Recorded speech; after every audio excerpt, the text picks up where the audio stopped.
with dealings with other parts of the world. Because in the situation where we are now, we're reaching we're at a period of time where we have not seen such a kind of movement, or possibility of movement of people to come to Europe. People were going to, Europeans were going to Australia, they were going to Africa, they were going to North America, but now everybody's coming to Europe.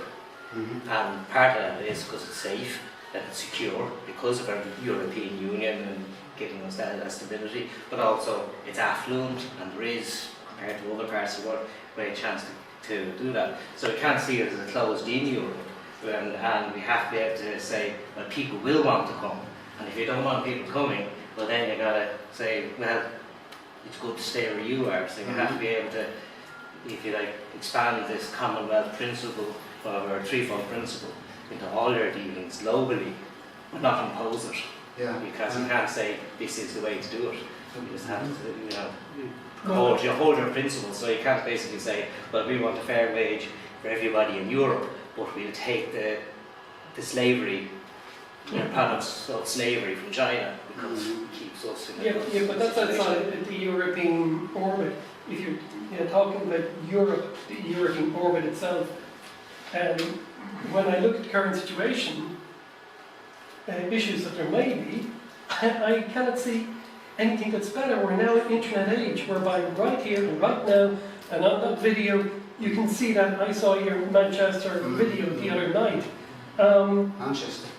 Yeah, it was, I think, somewhere up there. But it offered an opportunity. The world has moved on. But if Europe is so good, how come, like, 70% of Ireland, at the moment are, at their wits' edge, just about, isn't it?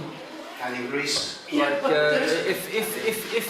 if Europe is so good and we can drive, we can drive from here to A to B, in less time than we did 30 years ago. But what about all we've given to Europe, like, which is in terms of our fishing rights? Like, there's always a little bit of take and give in these situations, and the problem is that it's nearly always to do with on a material level, and they're skipping the other things. I mean, Ireland was a bit of, the population of Ireland went down in the 20th century. It's only one of the only countries in the world that happened. So there was something very bad happening here, all right. And it's not that joining Europe has been, like, when we joined Europe, it was a different thing then, And slowly, as I think it's been described here, they're going for something else, and they're doing that by strangling, in a way, the people's spirit, and one has to see. One has to see how this European Union project. Thank you. I can see it. Thank you. But we have to see how this European project has developed. You can't just look at a snapshot where it is right now. You've got to see how it's developed. The question of immigration was mentioned. Right. Let me just address that for a minute. What is the situation there where you get so many immigrants from, for example, Africa, who are trying to come into southern Europe because the situation in Africa is so dire? Well, surely one of the reasons why the situation in Africa is so dire is because in the post-colonial era, the European businesses and corporations have exploited Africa so shockingly. And why? Because they've been operating according to this wrong principle that I mentioned. Yeah. So that means that Africa has remained poor.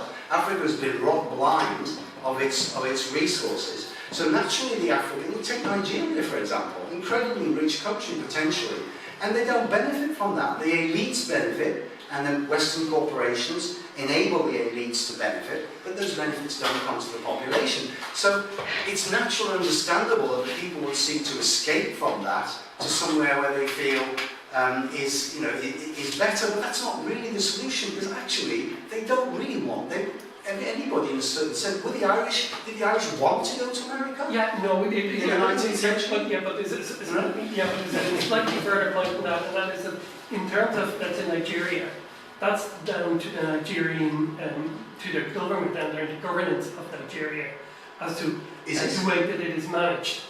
But, for example, look at all the Poles that are in Ireland. Yeah, well, we had a situation there, you see, with Britain, when we had 450,000 Poles suddenly arrived in Britain after 2004. And there were many communities in Britain which were simply overwhelmed. They could hardly function with so many people arriving. Well, yeah, no, I And that was just a kind of on the sign of a certain bureaucratic measure was signed, and from that moment on, people were suddenly enabled to come in. One has to look at the reality on the ground, yeah? Not just seeing things in the abstract. What is a community able to cope with? By all means, one can make foreigners welcome into one's community, but that has to be, as it were, carefully arranged in such a way that societies don't suffer unduly in the process. Yeah, in reality, the middle class do well out of immigration. It is those who are at the lower end of things who get hit by immigration, because it's their jobs that, by and large, are the ones that are going to be lost by the cheaper builders and so forth. But we don't have, I mean, people came in here, and it wasn't because of colonial background, it was because this is where the money was. Yeah. And there was a phenomenal amount of money that was in here, and so many people, they were the biggest community immigrant that came into the country, and as we can see, they've gone all over the country. But the point I was saying, you're talking about changes of, for example, artistic freedom to go around and do everything that they want, which currently happens at the moment. What I am trying to say is, I see issues with Europe. Some things I don't like. Yes, I'm not terribly happy with the idea of complete governance externally, but I am trying to figure out, within all this abstract communication, what is the real alternative? Because a euro, for example, good and bad though it is, does provide something to everybody. I don't like paying money when I go to the UK, which goes into the bankers. They do very well out of me on my travelling. And I much prefer having one currency that I can go and transfer from wherever I want. I gain out of that. I know the banker too. Yeah. Well, I personally think And I'm not talking about a little amount of money. You should believe how in a small society, I'm talking about one small building society, they made 1 million out of pure profit. And this is about 8 years ago in currency transactions. That was a tiny building society, and that was before the margin that you would have gotten picked up in London. London is the biggest foreign currency transfer market in the world. There is massive amount of money to be made out of every little community having their own money. But I think it's that point that when you have freedom to just exploit anybody in terms of economics, then that's what happens. I think we When all you have a fraternity Well, in also, that system, you think you where won't- you say Ireland was very rich, or actually 6-7 years ago it was Ireland first really rich, or there's some people in Ireland very rich, and also what created the richness in Ireland was that not exactly that selfishness in an economical way, which created a huge richness in this country. Yeah, I would agree with that. And it is quite evident that Ireland was out of control. I mean, there's no question, and they were warned. I mean, in fairness to David McWilliams, and in fairness to RTE, they put on a 3-part programme on primetime television in 2006, very well funded, explaining in plain English where the money was coming from, went over to Germany to explain where the money was coming from. It was made specifically clear what was happening in Ireland and what was going to go wrong. And you had your man George Lee on television that drove RTE and the government mad, because he told them in Pacific language what was going to happen.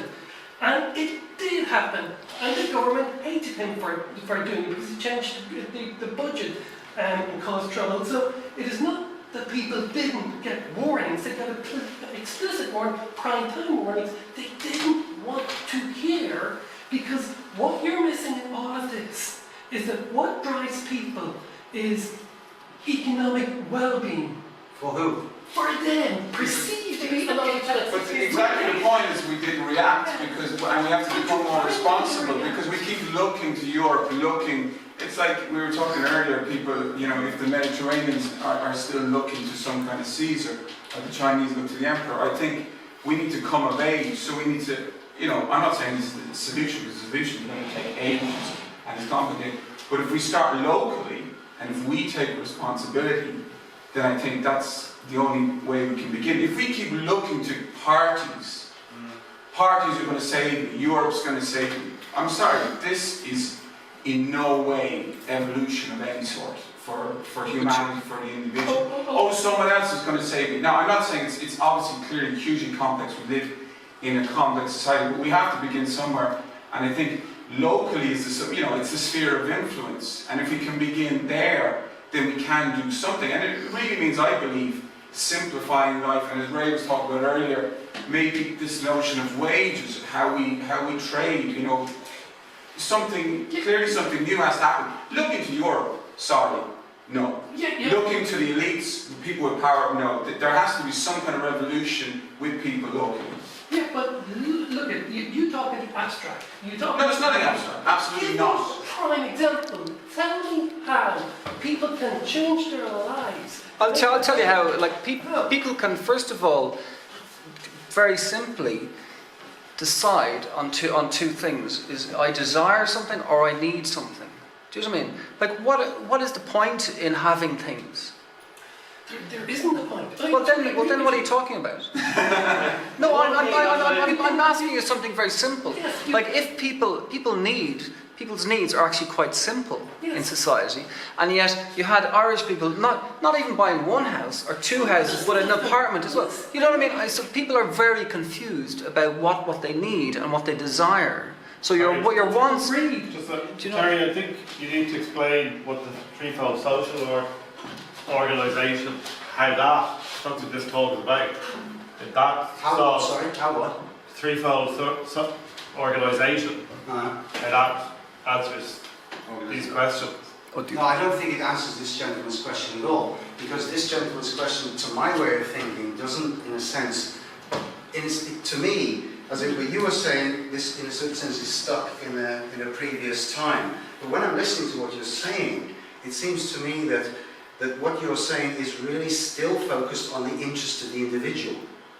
And the consequences of what you're talking about is an economic system which is still focused on the self-centered interests of the individual. And this is what has resulted in the poverty. No, I utterly agree with you. And in fact, when you look at the idea of communism, if communism had been working in a pure form, and to a certain extent, I mean, you meet communists, previous ones there, and they missed to a certain extent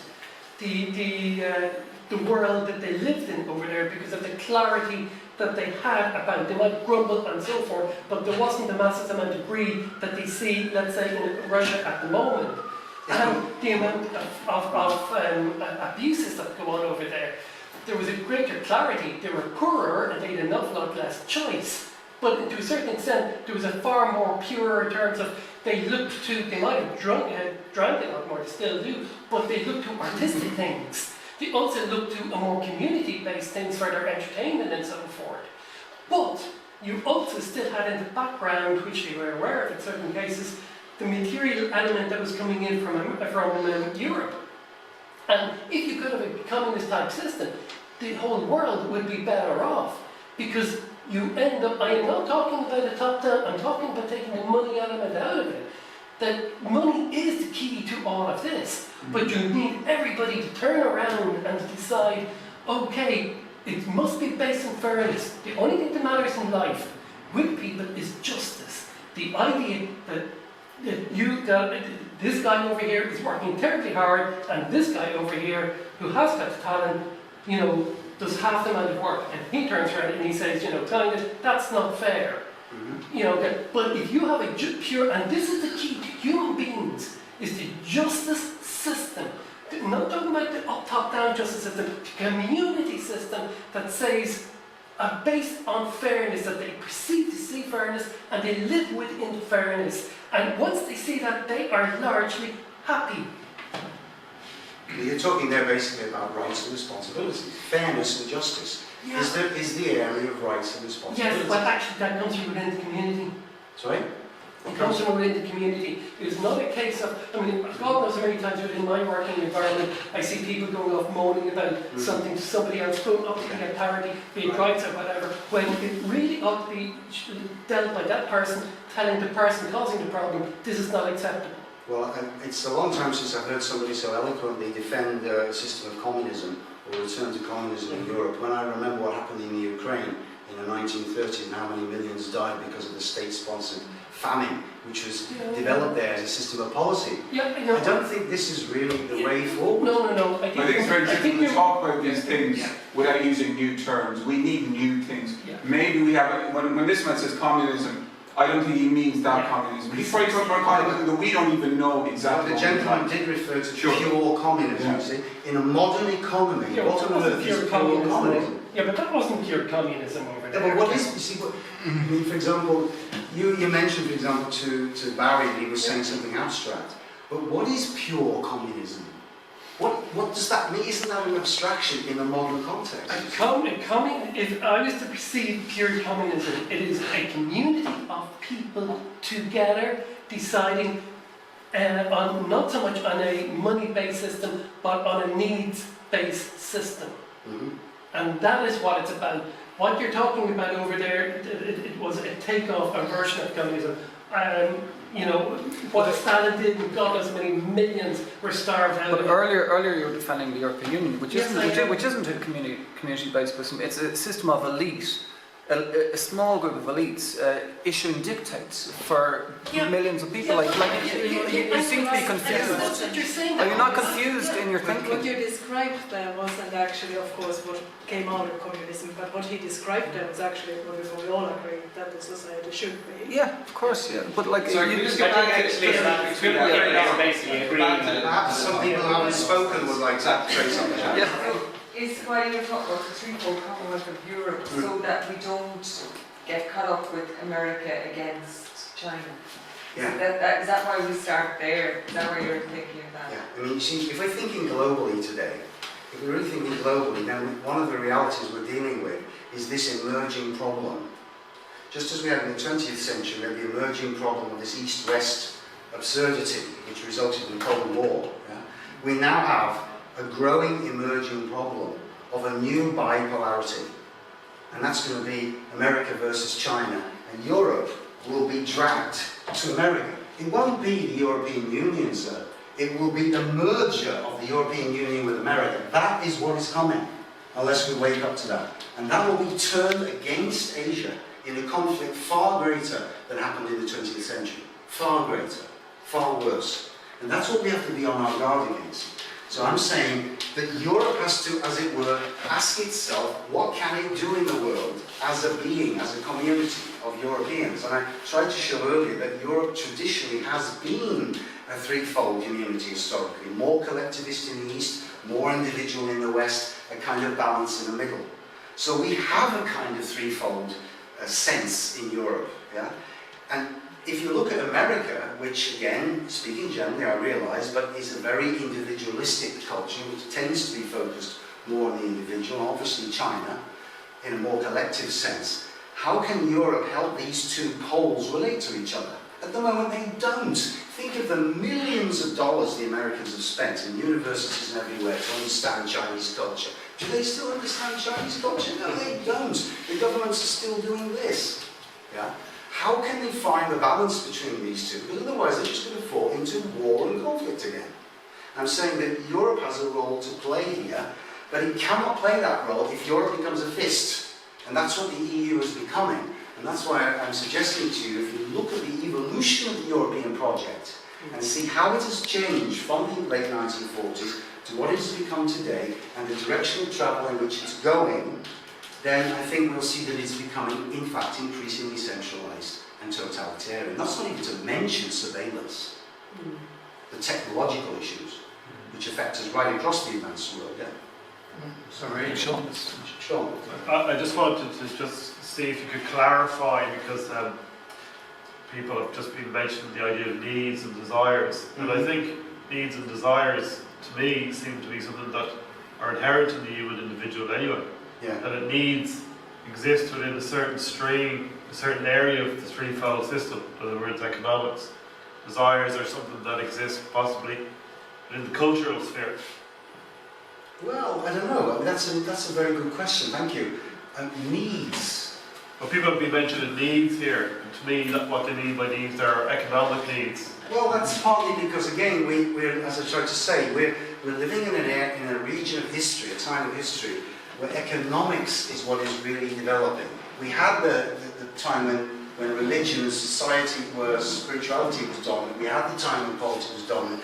Now it's the time when money and economics, and production, these factors are so important. This, in a sense, is what the gentleman was referring to. Yeah? Yeah. That's why these things are so important now. But I would question whether some human beings' needs are only materially and economically centred.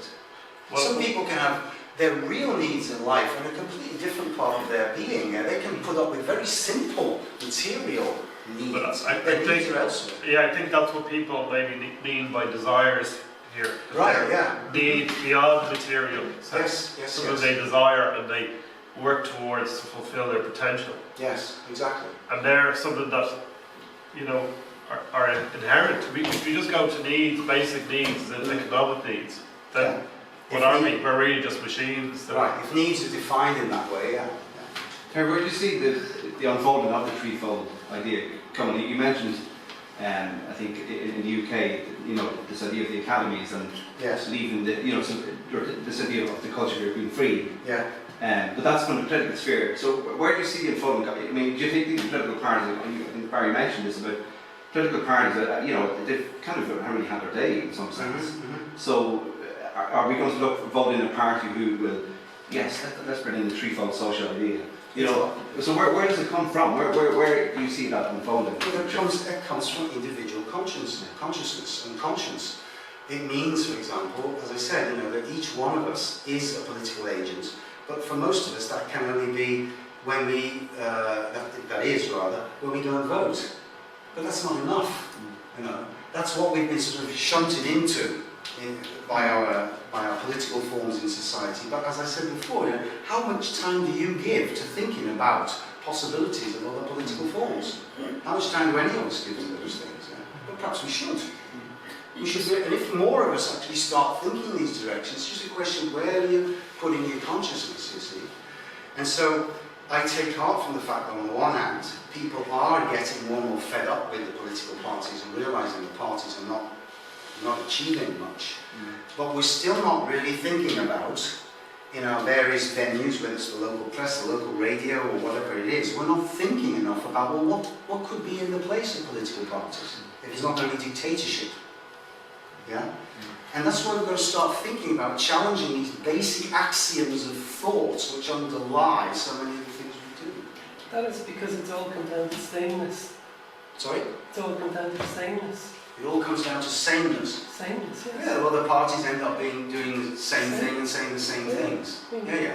And as to Miliband deciding that the bureaucrats should not be involved in education, considering the amount of bureaucratic changes that have happened in the British educational system, it's not a moment too soon. No, indeed, absolutely. It's been a political football Yes. in Britain, definitely so.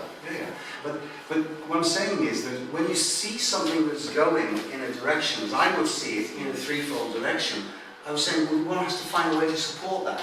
One has to find a way to affirm that. Yes, this is where we want to go. Not always saying no, no, no, but recognising, yeah, this is the healthy direction. I support that, I affirm that, and find a way to express that in whatever way you can, locally, personally, as an individual. But people think it's going to be voted in, you know, people, oh yes, it's going to be a threefold candidate, that's, you know, and we're going to vote that. No, but people actually do think that. Yeah. Of course, let's have a threefold party. Yes, You know, but this people is- do. no.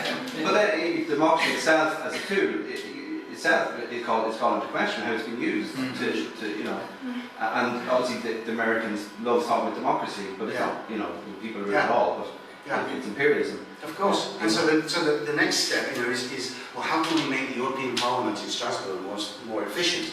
And then people start talking about, well, we need big constituencies. So you've got one MEP in England, you know, let's have one MEP for 450,000 people and send our MEP to Strasbourg. It's ridiculous.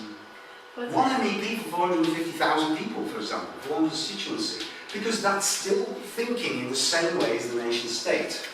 Democracy in the nation state, you're just expanding it into the EU level. You know, the United States of Europe level.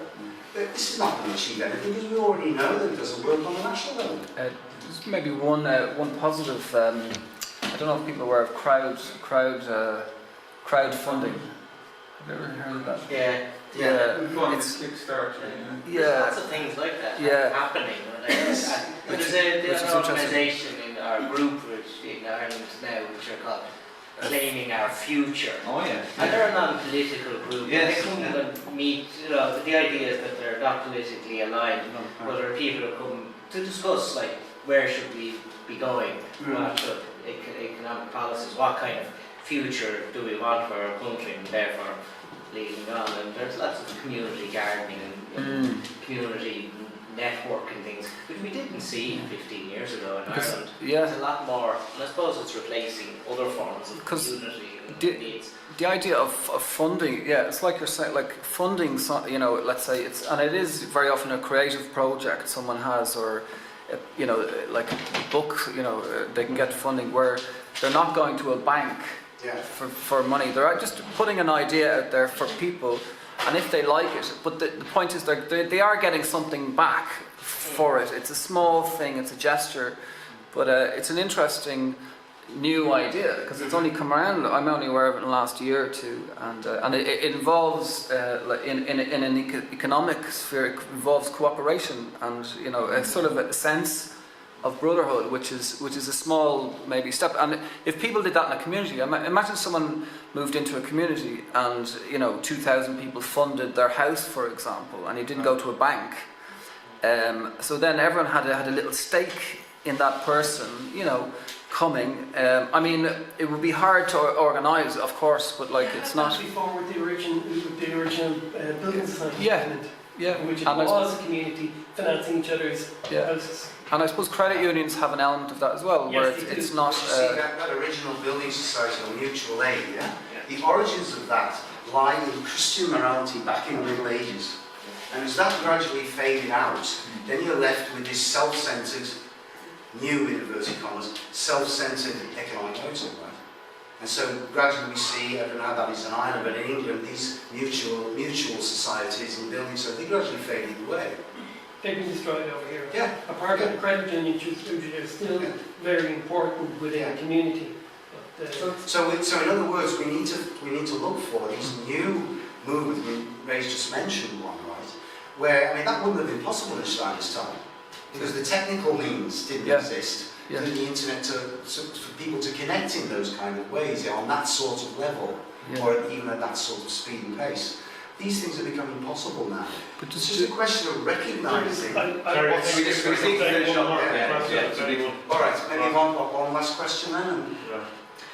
But will it be even possible to get something like threefold Europe or whatever threefold working ever unless we get the threefoldness in ourselves? Exactly. And No, it won't be possible. Yeah. It won't be possible. So actually we Steiner- have to start much nearer still, and that comes back to the not same even in local community owners. but in ourselves. Yes, indeed. But if we don't realise that I myself am a threefold being, physiologically, body, soul, and spirit, voter, consumer, artist, in all these ways, to see that you yourself are a threefold being. If you don't grasp that, then it clearly can't happen.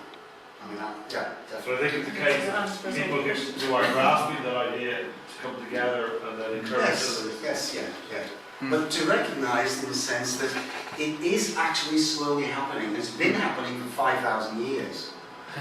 Yeah? It's happening faster now, because everything's tends to be happening faster now, and then to support that where it happens.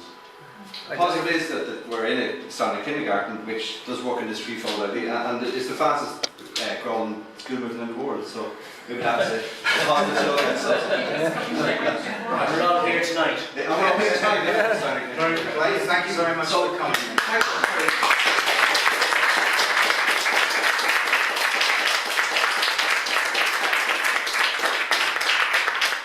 Before you go, the Waldorf School here gave us the premises free of charge, so I've just put a little basket there if anyone wants to throw any change into it as a donation for the school here.